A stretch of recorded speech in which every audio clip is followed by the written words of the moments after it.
ang susunod nating tatalakayin, yung isang karakteristik na ng taong mayroong lumalagong pag-ibig or abounding love. Sabi dito, love is an act of will. It is decisive. Ang totoong pag-ibig daw ay isang pagkukusa. Ito ay may halong desisyon. Hindi tayo magkakaroon daw ng totoong pag-ibig kung laging emosyon lamang ang ating daladala. Kung laging yung damdamin lang natin. Kaya ang totoong explanation ng totoong pag-ibig, ito'y pinaghalong utak o karunungan, kaisipan at damdamin. Hindi po pwede na ang pag-ibig ay damdamin lang. Kaya alam niyo yung lumang pagtatalo, debate, alin daw ba ang dapat na masunod sa pag-ibig? Yung puso o yung utang? Alam niyo, maraming nagkakamali dyan. Pero ang totoong kasagutan, hindi mo po pwedeng paghiwalayin niya. Ang utak o yung isipan at ang puso ay kinakailangan na magsama, mag-complement. Dapat yan ay partner. Kaya nga nilikha ng Diyos na mayroon tayong puso at mayroong isip, lahat yan dapat mag-complement. Kaya nga isang katawan yan ay magkakatugma yan na nagtatrabaho para ma-achieve yung purpose ng Diyos sa buhay natin. Pag ang pag-ibig, pinadaan mo lang sa puso mo, normally yan ay emotional, maramdamin, demanding. Pag yan naman ay pinadaan mo lang sa isip mo, normally yan ay controlling, dominating, domineering, talagang lagi nang gusto niya na magdikta, siya ang masunod. Kaya ang ginawa ng Diyos, pareho niyang ibinigay yan, kailangan magtulong. 50% sa isip, 50% sa puso, pag pinagsama, it's a perfect combination. Sabi natin noon na ang pag-ibig ay hindi daw kakayanin desisyonan. Ito daw ay kusang dumarating. Totoo din naman yan, kusang dumarating. Pero pag dumating yan, yan ay pinag-iisipan. Kasi posibleng dumating sa puso at may kaunting part sa isip, ngayon ang isip ngayon ang magdidesisyon. Ito ba'y tama? Ito ba'y nakalulugid sa Diyos? At ito ba yung kalooban ng Panginoon para sa atin? Ang totoong pag-ibig ng totoong Kristiyano ay lumalago.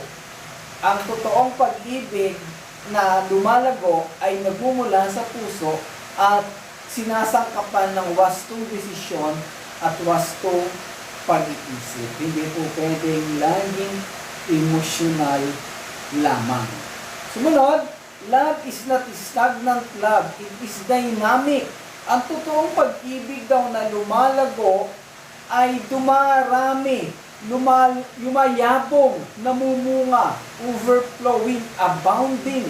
Kung ang pag-ibig mo dati ganyan lang, habang tumatagal, palawak ng palawakin. Hanggang sa makaabot dun sa fullness, talagang wala ka nang questionin, wala ka nang hanapin kumpleto pag-ibig. At yan ay part ng buhay natin bilang mananampalataya. Pinapalago tayo, pinapayabog ang ating pag-ibig. Sana may mga mag-asawa o magkarelasyon na nanonood sa video ito.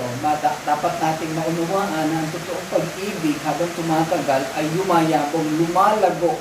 Kung ang pagmamahal mo sa boyfriend mo, sa asawa mo nung unay kaunti lang, dapat habang tumatagal ang pagsasama ninyo, lumalago dapat yan.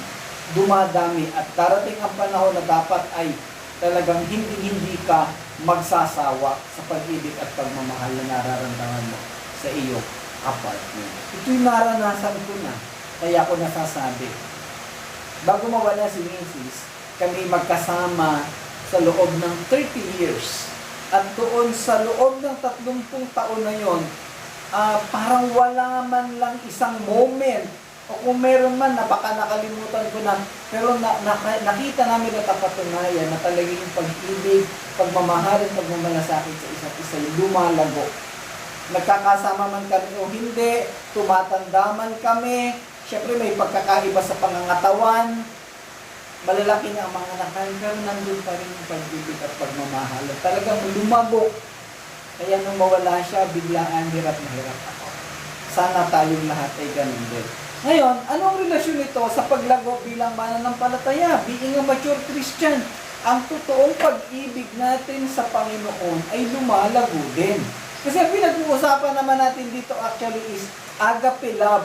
Bigla ko lamang na i-relate doon sa erotic love or eros. Kasi doon ang lagi natin nakikita. Pero ang totoong pag-ibig sa Panginoon ay lumalago din. Kung mahal mo ang Panginoon nung una, dapat habang tumatagal, lalo mo siyang minamahal. Paano mo makikita yan? Kung lumalaki at lumalawak ang pagmamalasakit mo sa Kanya, yung pagnanais niya siya ay mapapurihan, yung pagnanais niya siya ay mapaglingkuran. Yun bang Miyerkules pa lang, sabik ka na sa worship service, gusto mo lang sumimba, o may prayer meeting ng Webes, gusto mo, excited kang umattend ng prayer meeting. Pero yung Webes na, parang wala ka pang kagana-gana, oras na ng prayer meeting, wala, ang dami mo pang ginagawa, dahil yung pinagkakaabalahan, nakakatakot. Yun bang, linggo na ng umaga, alas 7:30 na, natutulog ka pa, ayaw mo pang bumangon, ay araw ng pagsimba, nakakatakot. Hindi lumalago ang pag-ibig at pagmamahal mo sa Panginoon pag ganyan. Yun bang lagi kang late sa gawain, darating ka, nasa kalagitnaan ng mensahe, hindi mo na narinig yung pinaka laman ng mensahe ng Panginoon. Laging late o laging, minsan hindi ka umaattend, meron kang ibang priority. Tapos meron naman, pag nasa loob ng simbahan, kung ano yung ginagawa, text dito, text doon, meron pa ang nag-chat-chat, at kung ano-ano. Yung bang parang hindi makita sa buhay mo na gusto mong maglingkod sa Panginoon, hindi mo siya kinakasabikan, so hindi lumalago yung pag-ibig mo. Nagiging stagnant, hindi siya dynamic. It is not abounding. Simple lang naman kung may mahal kang isang tao, lagi mo yung gustong makita, lagi kang excited na makasama siya.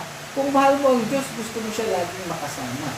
Gusto mo lagi siyang kausapin, manalangin ka at mag-aral ng kaniyang salita. Ganun din totoong pag-ibig ng isang Kristiyano lumalago. Agape love should be increasing in knowledge.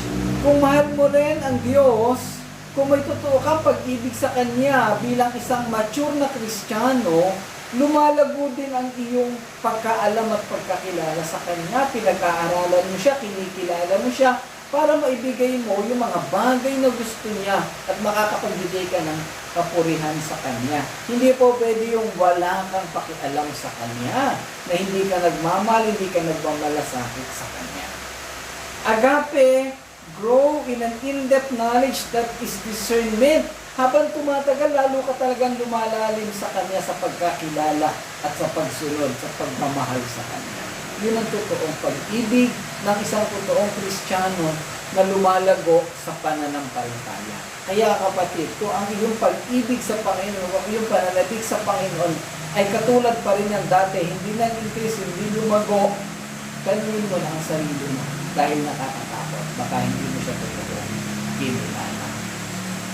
Ang susunod na tanda ng isang mature na Kristiyano o lumalagong pananampalataya ay ang pagkakaroon ng lumalagong kaalaman. A mature Christian is marked by growing knowledge. A mature Christian is growing in the knowledge of the Scripture. Habang tumatagal, habang tumatakbo ang panahon, lumalago ang iyong pagkaalam sa Biblia, sa salita ng Diyos. Habang tumatagal, lalong dumadami na daragdagan ang iyong kaalaman. Nakikilala mo lalo ang Panginoong Hesus, yung mga ginawa niya, yung kaniyang ginagawa sa kasalukuyan, at yung mga plano niya sa mga susunod na panahon. Pero kung hindi lumalago ang iyong kaalaman sa Panginoong Diyos, nakakatakot yan. A mature Christian is growing in the knowledge of God. Mas lalo mo rin nakikilala ang Panginoon. Mas nakikilala mo kung paano siya magmahal, paano siya magalit. Pero kung alam mo lang sa Kanya ay mananatiling basic, na siya'y Diyos, na siya'y mapagmahal, at okay lang sa yan, wala kang masyadong iniintindi, baka may problema ang pananampalataya mo. A mature Christian is growing in the knowledge of God, in the knowledge of Scriptures, and in the knowledge of others. Ano yung pananaw mo sa tao? Ano yung pagmamahal mo sa tao? Ano yung ugali mo sa tao? Lagi mo ba silang pinapagalitan? Binubulyawan? Minumura? Pag nakita mo, nakita bang isang tao, lagi mo na lang masama ang tingin mo sa kanya? Yung bang, o sabihin na natin masama ang ugali ng isang tao, nananatili ba sa puso mo yung ugali yun? Ano yung pananaw mo sa kanya? Paano mo siya tinatrato bilang isang mananampalataya? Kung ikay Kristiyano, kung ikay Kristiyanong lumalago at nagpapatuloy sa Panginoon, ang pananaw mo sa tao ay mag-i-improve din. Oo, may masama siyang ginagawa, pero dapat maging instrumento ka para itama siya. Ang sabi nga ng Panginoong Hesus, siya ay pumunta dito hindi para sa mga mabubuting tao na, kung hindi para doon sa masasama, at yun ang kanyang hinahanap. Tayo mga mananampalataya at dapat may ganun din tayong pananaw. So, tatlong bagay, kinakailangan lumago, matuto ka sa pananampalataya lalo sa Panginoon. Kailangan lumago yung pagkaalam mo ng kanyang mga salita, basa ng Biblia. At ang pagkakilala mo sa Diyos dapat lalo ding lumalago. Hindi mangyayari ang kapatid ko ang iyo lamang pagkakaabalahan ay ang iyong gadget, ang iyong cellphone, ang iyong negosyo, o yung lahat ng bagay na ginagawa mo sa kasalukuyan. Samahan natin ng konting malasakit sa pag-aaral ng salita ng Diyos, sa panonood ng ganitong mga video, sa pakikipagniig sa Diyos, sa pananalangin. Napakaraming dapat na matutunan. Kung ikaw ay nagbabasa ng kung ano-anong balita, kung ano-anong chat, o kung ano-anong information na ipinapasa sa iyo, samahan mo rin. Magbasa ka rin ng magbasa ng mga bagay na tungkol sa Panginoon para mag-increase ang iyong knowledge sa Kanyang salita, mag-increase ang iyong kaalaman at pagkakilala sa Kanya. Maraming tao na nakabasa na ng buong Biblia pero hindi nag-increase ang karunungan. Sana hindi tayo kasama sa ganoon. Maraming tao tumanda na ilang taon na ang binilang pero hindi lumalago ang pananampalataya, hindi lumalago ang pagkakilala sa Panginoong Hesus. Kapatid, hindi hahayaan ng banal na spirito na pumasok at nanahan sa iyo na matiling ganyan lang ang kaalaman mo. Kaya kung sa habang panahon hindi ka lumalago ang pagkakilala mo sa Diyos at sa Kanyang salita at ang iyong pagmamahal at pag-unawa sa tao, baka walang totoong banal na spirito na nanahan sa iyo. Check your faith. Check yourselves, mga kapatid. Napakahalaga na maunawaan natin ang mga bagay na ito.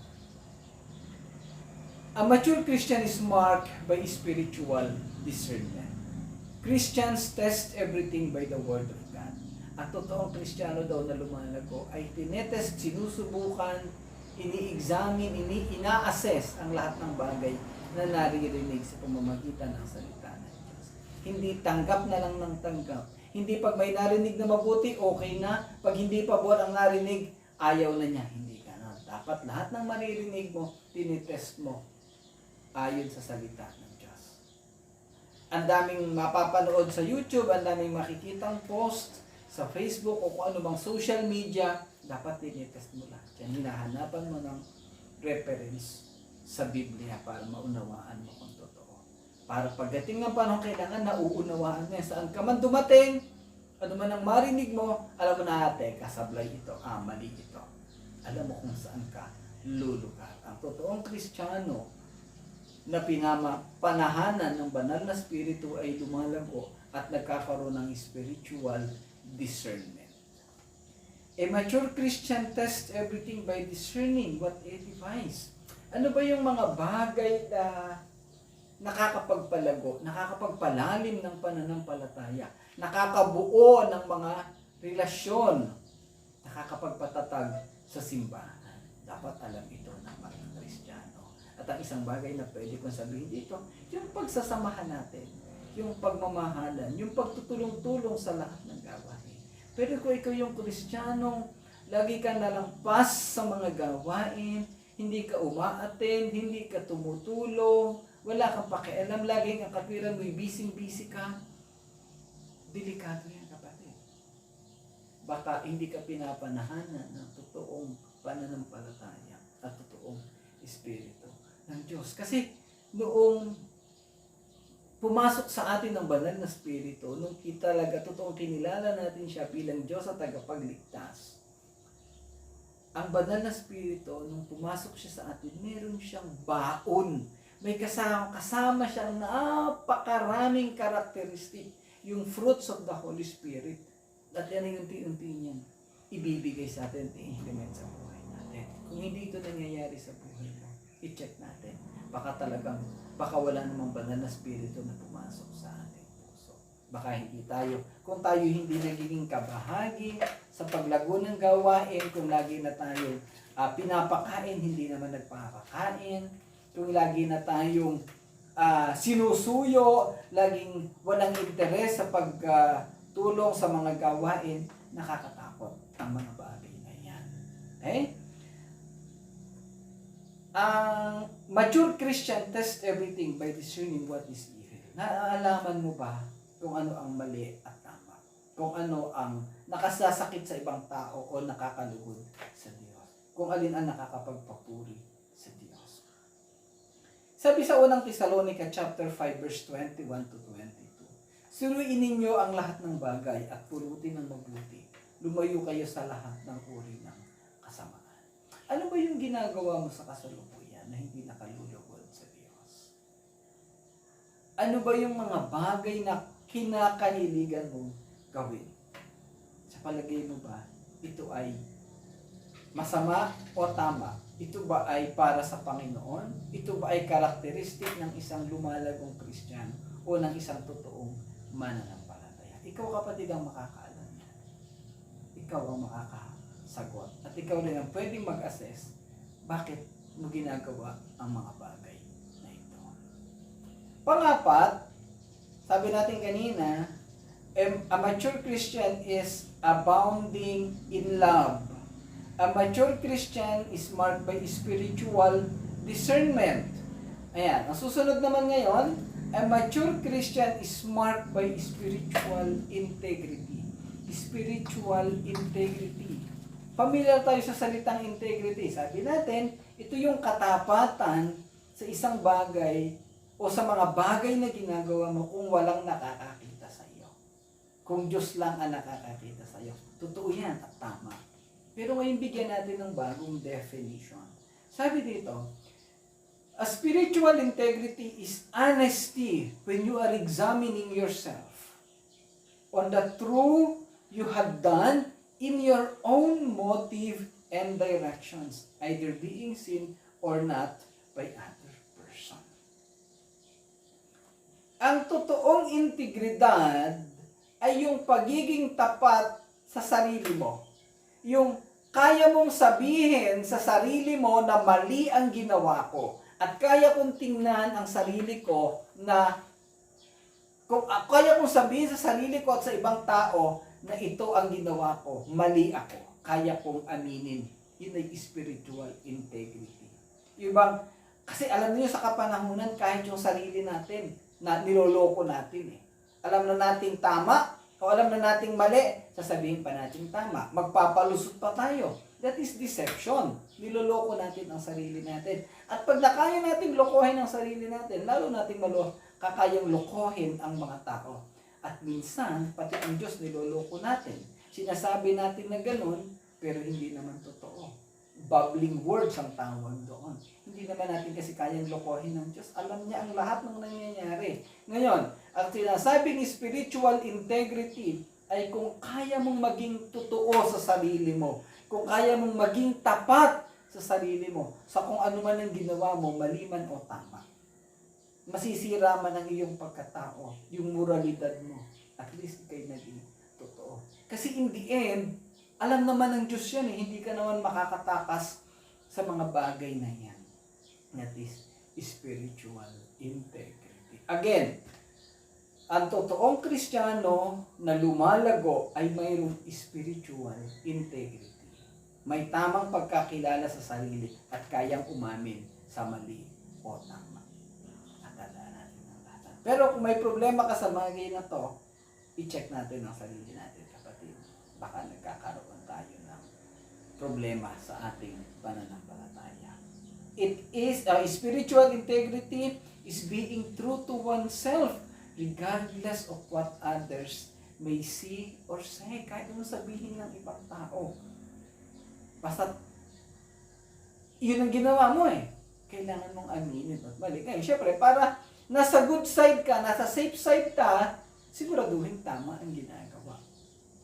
At kung yan ay maliman sa paningin ng ibang tao, kung may basihan ka naman na tama ayon sa Biblia, pwede natin yan panindigan at ipaglaban.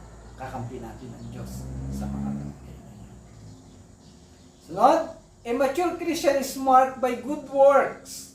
Ang totoong Kristiyano na nagmamature ay nagkakaroon ng mga magaganda o mabubuting gawain. Yan. Kaya nga ang sabi ni James, ni Santiago, patay ang pananampalataya na walang gawa. Kasi nga Kristiyano ka, kailangan magkaroon ka ng resulta na mabuting gawa. At ang sabi sa Ephesians chapter 2 verse 10, tayo'y kanyang nilalang, nilikha sa pamamagitan ni Kristo Jesus upang iukol natin ang ating buhay sa paggawa ng mabuti, na itinalaga na ng Diyos para sa atin noon pa man una. We are God's workmanship, created in Jesus Christ to do good works which God had before ordained us to do. Ang totoong Kristiyano ay gumagawa ng mabuti. Kung ikay hindi totoong Kristiyano, hindi ka makakagawa ng mabuti. Ngayon, kung sinasabi natin na tayo Kristiyano at mananampalataya at tagasunod ni Kristo, ano ang ating ginagawa? Mayroon ba mabubuting gawa na tayong ginagawa? Diyan natin mapapatunayan ang katotohanan natin. Godly attitudes are fruit of righteousness. Praise is fruit of righteousness. Discipleship is a fruit of righteousness. So, tatlong bagay nito. Godly attitude. Ano ba yung mga gawain natin? Attitude. Paano tayo makipag-usap sa tao? Pagka banasi tayo yung mga maling ginawa mo, paano ka sumagot? Paano yung response mo? Mumurahin mo ba siya? Pagagalitan mo ba siya? Yon. Righteousness yon. O aaminin mo ang pagkakamali mo. Yung pagpupuri sa Panginoon, ito'y bunga ng pananampalataya at ito ay fruit of righteousness. Discipleship, yung pagtuturo, yung pagpapaturo, teachability, yung pagsama sa discipleship program. Ibig sabihin, gusto mong matuto. Fruit of righteousness. Discipleship pa lang. Makikita natin. Dito pala sa tatlong bagay na to, makikita natin kung tayo totoong Kristiyano, kung tayo totoong nag-mature. Meron ba tayong godly attitude? Meron ba tayong gawain ng pagpupuri? Totoo bang nagpupuri tayo? Nagpapaturo ba tayo sa Panginoon? At ang panghuli, a mature Christian is marked by glorifying God. Ano ba yung ginagawa natin sa buhay natin? Sa bawat buhay ba natin, nasa simbahan tayo o wala, napapupurihan ba natin ang Diyos? Sa pagising mo sa umaga, anong unang ginagawa mo? Napapupurihan mo ba ang Diyos? Sa buong maghapon na ginagawa mo, sa pinapanood mo sa TV, sa binabasa mo sa mga libro mo, sa binabasa mo sa cellphone mo, sa pinapanood mo, sa lahat ng ginagawa mo sa maghapon, napapupurihan mo ba ang Diyos? Bago ka matulog sa gabi, napapupurihan mo ba ang Diyos? Kung ikay natutulog, nakakapagpuri pa ang Espiritu mo sa Diyos. All of those things are mark of a Christian maturity. That is glorifying God. May pagkakataon ka bang magpuri sa Panginoon? Pero kung ang buhay mo nakapokus lang sa isang bagay, pag-aaral, trabaho, kumita ng pera, wala ka ng panahon sa paglilingkod sa Panginoon, sa gawain, laging late, inassign sa isang trabaho, hindi magawa, hindi ko alam kung anong dahilan, baka hindi natin nag-glorify ang Panginoon Diyos. Let us be aware of this. I-check natin ang sarili natin. Kasi baka akala natin totoo tayo, pero hindi pala. Baka bandang huli tayo mapahamak. Okay? Why some Christians do not mature? Totoo ba yan? May mga Kristiyano hindi nagmamature. Dumaan ang ilang panahon, pero hindi nagmamature. Simple lang ang sagot. ang siguradong sagot, ang totoong Kristiyano ay siguradong magmamature. Kung hindi ka nagmamature pagkaraan ng ilang panahon, baka hindi ka totoong Kristiyano. Baka hindi mo totoong tinanggap ang Panginoong Hesus. Baka hindi pumasok at tumira sa puso mo ang banal na Espiritu. I-check natin yan.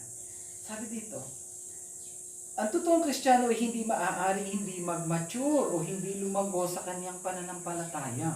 Ang pagiging ganap ng lahat ng mananampalataya ay disenyo ng Diyos. Ito ay kasama sa blueprint ng buhay niya. Lahat ng mananampalataya ay may DNA ng paglago o pagmamature. Ito yung genes natin. Ito yung bagong espiritu. Ito yung new life na binigay sa atin ng Diyos. Hindi tayo pwedeng hindi lumago. Walang sino mang makakarating sa langit na hindi nagtataglay ng ganap na kalalagayang spiritual or spiritual maturity. Lahat ng Kristiyano ay may pusong lumalago o naghahanap ng paglago. Kaya meron tayong proseso ng sanctification. In and out tayo doon. Magtatagumpay, babagsak, matututo. Kasi yun ang sanctification. At yun ang proseso sa pagkakaroon ng spiritual maturity. Kailangan mag-mature tayo. Otherwise, baka maiwanan tayo dito sa mundo. Ang mga Kristiyano o nagsasabing Kristiyano na hindi lumalago, posibleng sila ay hindi totoong Kristiyano. Ang bawat mananampalataya ay ihinalintulad ng Panginoon sa butil na tumubo sa matabang lupa. Ito'y lalago at pagkaraan ng ilang panahon, ito'y mamumunga ng may tig-100, tig-60, tig-30. Ang mga puno na hindi lumalago ay malabong mamunga ng kahit tig-10 o tig-1. Ang totoong Kristiyano o kung ang salita ng Diyos ay natanim sa puso mo at ang puso mo ay naging isang matabang lupa, ibig sabihin tinanggap mo siya ng totoo, siguradong mamumunga yan at magre-resulta ng magandang bunga. May tig-100, may tig-60 o tig-30. Tandaan natin yan. At ano ba yung mga mark nito sa buhay natin kung ikay lumalago, kung ikay namumunga? Nagdadala ka ng kapwa mananampalataya dito sa simbahan. Nagpa-participate ka sa mga gawain. Nagkakaroon ka ng interes sa paglilingkod sa Panginoon. Nagkakaroon ka ng malaking pagmamahal sa Diyos at sa mga gawain na pinapagawa niya. Hindi yung lagi ka na lang busy, wala kang panahon sa paglilingkod sa Panginoon. At totoong Kristiyano na pinamamahayan ng banal na Espiritu ay lumalago at laging lalago. Abounding, growing, overflowing. Now, we will go to the practical steps towards spiritual maturity. May ilang bagay, may ilang direksyon, may ilang bagay tayong pwedeng gawin para tayo ay lumago. Ang pinakauna sa lahat, sabi dito, desire to grow. Mangarap, magnais na lumago. We will never grow unless we want to grow. Bagamat nandiyan ang banal na Espiritu, tayo mismo sa sarili natin ay magdidesisyon na lumago tayo. Nanaisin natin, mangangarap tayong lumago. Kung pinapangarap natin makatapos ng pag-aaral, yumaman, umunlad ng buhay, kumita ng marami, dapat pangarapin din natin lumago sa pananampalataya o pagiging mature sa ating spiritual life. Gaya ng sanggol, kayo'y manabik sa gatas na spiritual upang umunlad sa pananampalataya hanggang kamta ng ganap na kaligtasan. 1 Peter chapter 2, verse 2. Kasama sa puso ng isang tunay na Kristiyanong naising lumago dahil ang paglago ay DNA ng tunay na mananampalataya at ito'y kusang tutubo sa bawat isip natin. Puso at damdamin ng mga totoong kumilala sa Panginoong Hesus. Wala tayong magagawa dahil ito ay kasama sa blueprint ng buhay natin. Diyos ang naglikha nito at Diyos ang magpapatupad. Pero kung ito'y hindi nangyayari sa buhay natin, yan ang sinasabi ko na kailangan natin i-check ang ating buhay.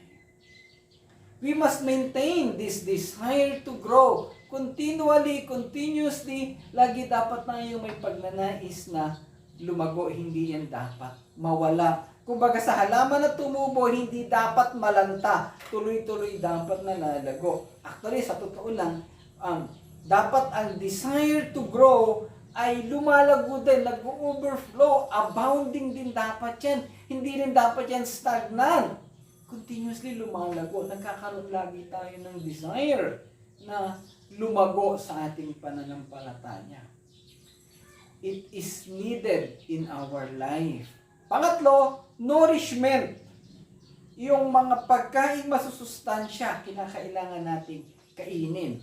Ano ba yung mga nourishment na to? Una-una, syempre, spiritual food from God's Word. We need to continually nourish ourselves with the Word of God. Kaya, actually, binanggit na rin natin kanina ito eh. So, napakahalaga na nagbabasa ka ng salita ng Diyos para manorish ka. At pag binasa mo ang salita ng Diyos, matututo ka sigurado. Hindi mo man eksaktong alam yung totoong interpretasyon doon, banal na spirito ang kikilos para matutunan mo yan.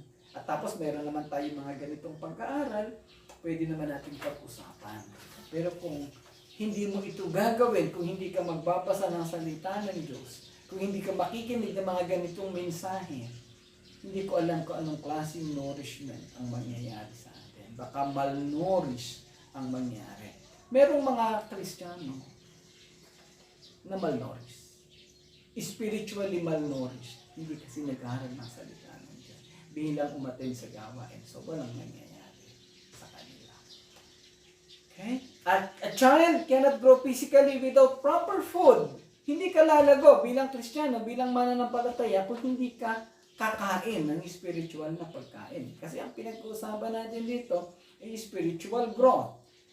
In 1 Peter chapter 2 verse 2, sabi ulit dito, kung yung sanggol na nabiksagantas ng spiritual, gusto niyang lumago, ganun din tayo. Manabik tayo sa salita ng Diyos. Manabik tayo na sumamba at magpuri sa Panginoon para matuto.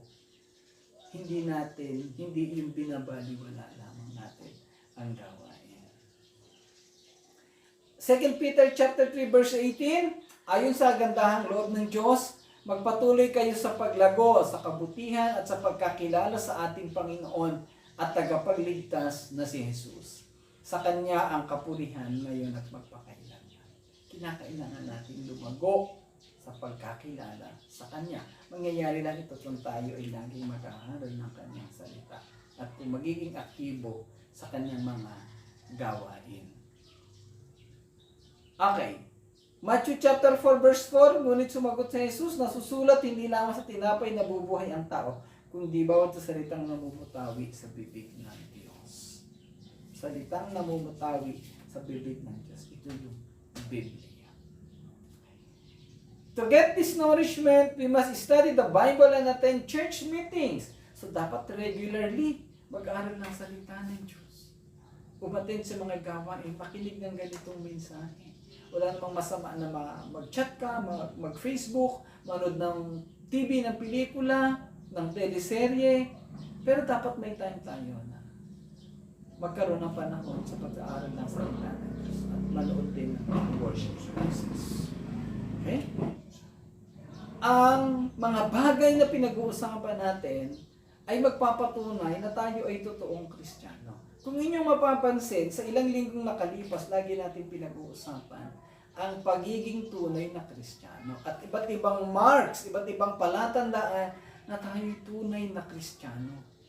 Bakit nga ba natin ito kailangang pag-usapan? Nakakasawa na ba? Paulit-ulit ba? Halos hindi eh. Ako bilang tagapaglingkod ng Panginoon, bilang tagapag-abot ng mensahe, hindi ako nagsasawa. Kasi ang sitwasyon natin ngayon ay hindi sigurado. Anytime from now, pwedeng bumaba ang Panginoon, mag-rapture. Kasi yung mga nangyayari sa paligid, it is a sign ng tribulation, great tribulation. Akala lang natin, From ECQ, nag-GCQ tayo, pero tingnan nyo, hindi pa rin tayo makapag-worship service. Kala ninyo malaya na? Hindi pa. Mayroon pang mga susunod na kahirapan na posibleng ito na yung tribulation. Mamaya ipapasa ko sa inyo sa messenger kung ano yung mga posibleng mangyari na ito. So bakit natin pinag-uusapan, bakit isinisiksik kong pilit sa inyo ang paglagong ito, yung pag-check kung totoo kang mananampalataya? Kasi baka pag dumating ang Panginoong Jesus at kinuha tayong mananampalataya, maiwanan ang isa man sa inyo dito. Kapatid, check yourself. Check your faith. Are you a true Christian? Totoo bang kinilala mo ang Panginoong Jesus? Sigurado ka ba talaga sa buhay mo na pag bumaba siya on rapture time, makakasama ka? Nakakalungkot kung wala ka pa ng ganyan kasiguraduhan. I-check mo ang sarili mo. Baka yung pinanghahawakan mong kasiguraduhan ay fake. Baka hindi genuine faith ang mayroon ka. Kaya natin pinapaulit-ulit ang mga mensahe nito. Sa ating pagtatapos, naibigay na sa atin ng Panginoon ang lahat ng katotohanan. Sa mga mensahe natin ng nakakaraan, kaligtasan, kasiguraduhan ng pananampalataya, paglago at mga pamamaraan ng kaganapan. Ang tanging kulang na lang ay ang pagtugon dito upang maging ganap ang lahat ng katotohanan ito. Katotohanan inihanda at ibinigay ng Panginoon. Ang lahat ng ito ay para sa atin. Hindi ito kusang ibibigay ng Diyos kung hindi natin siya kikilalanin, kung hindi natin ito tatanggapin. Kapatid, baka ikaw pa na lang ang kulang. Baka ikaw ang hindi pa nagdedesisyon. Huwag mo nang isipin yung aktibo ka sa simbahan nung nakakaraan, yung naglilingkod ka, kasi baka madisig ka. Yung sitwasyon mo ngayon, bibihira kang manood, hindi nakikipag-participate, hindi nagko-cooperate. Sabi ko nga sa inyong nakaraan, ako'y natatakot sa kalalagayang espiritual ng bawat isa sa atin. Kaya patuloy kong inuulit at inuulit ang mga ganitong mensahe. Dahil gusto kong somehow makasigurado kayo, ma-check ninyo ang mga sarili ninyo na tayong lahat ay totoong sumampalataya sa Panginoon. At mayroon tayong kasiguraduhan na sa pagdating ng takdang panahon, tayo'y makakasama sa kaharian ng Diyos. Susunod na linggo, pag-uusapan naman natin how to be a spirit-filled living. How to live in a spirit-filled life. Halos ganun pa rin ang tema. Paano natin ipamumuhay ang pagiging Kristiyano natin. Tayo'y manalangin. Ama naming Diyos, maraming salamat po patuloy sa pagkakataon ito. Salamat sa iyong mga salita, salamat sa iyong mga biyaya, sa karunungan na pinagkakaloob mo sa amin. Sa pagkakataong ganito, Panginoon, sa kabila ng sitwasyon namin, mayroon kaming pagkakataon na makapag-aral ng iyong salita. Panginoon, pagpalain mo po patuloy ang lahat ng nanood at nakikinig dito, Panginoon. Pagpalain mo po sila, Ama, ayon sa iyong timbangan, kung paano kanila binigyan ng kapahalagahan sa buhay nila, kung paano sila nagbigay ng panahon at kahalagahan sa pakikinig ng iyong salita. Ikaw po ang magbabalik nito sa kanila, Panginoon. Salamat po, Amang Diyos, sa pangalan ng Panginoong Jesus. Amen. Change my heart, oh God, make it ever true. Change my heart, oh God. May I be like you. Change my heart, oh God.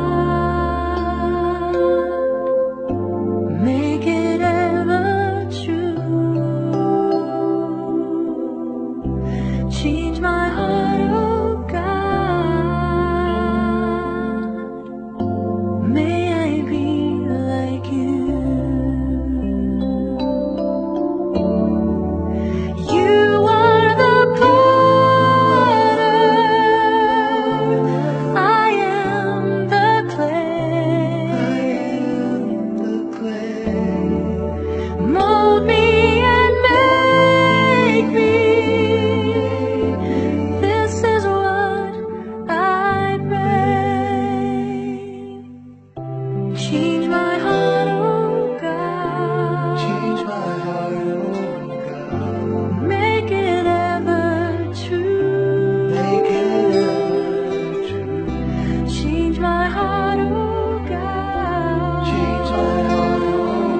heart, oh God. Change my heart, oh God.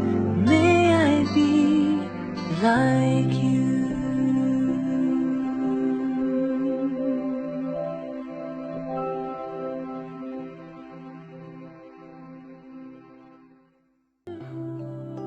Muli po tayo ay manalangin bilang pagwawakas sa ating gawain. Dakila namin Diyos, Panginoon naming Ama. Maraming salamat po patuloy sa gawain ito. Patuloy namin iniaalay sa iyo ang pinakamataas na uri ng papuri, pagsamba, pag-ibig at pagmamahal sa iyo. Dakila namin Diyos, Ama ko, nakikita mo ang bawat sitwasyon namin. Alam mo ang sitwasyon ng bawat isa. Kilala mo kaming lahat, Panginoon. Alam mo ang mga puso namin. Dalangin ko, Ama, na pagpalain mo ang lahat na nakikinig, ang lahat ng nanood ng mensahe ito. At ikaw po ang magbalik sa kanila ng mga pangangailangan nila. Pagpalain mo silang lahat, Panginoon. Ikaw po ang bumabay at manguna sa kanila. At sa nag-iisang Diyos na nagmamahal at tumibig sa atin, na lumikha ng langit at lupa sa pamamagitan ng Panginoong Hesus, nagbigay ng buhay niya, nagpakasakit, namatay, at muling nabuhay upang tubusin ang ating karumihan, ang ating mga kasalanan ay mapapatawad. Sa pamamagitan ng patuloy na pagkabay at pamumuno ng Banal na Espiritu sa ating mga buhay, upang tayo palaguin, upang tayo ilayo sa pagkakasala. Sumainunawa ang lahat ng kapayapaan, ang lahat ng kabutihan, at ang lahat ng pagpapala ng Panginoong Diyos ay mapasa inyong lahat. Sa pangalan ng Ama, ng Anak, at ng Espiritu Santo. Amen. Salamat mga kapatid sa inyong partisipasyon, sa inyong panahon, sa pakikinig panunood ng mga mensahe ito. Patuloy kong dalangin ang pagpapala at pagkabay sa inyo,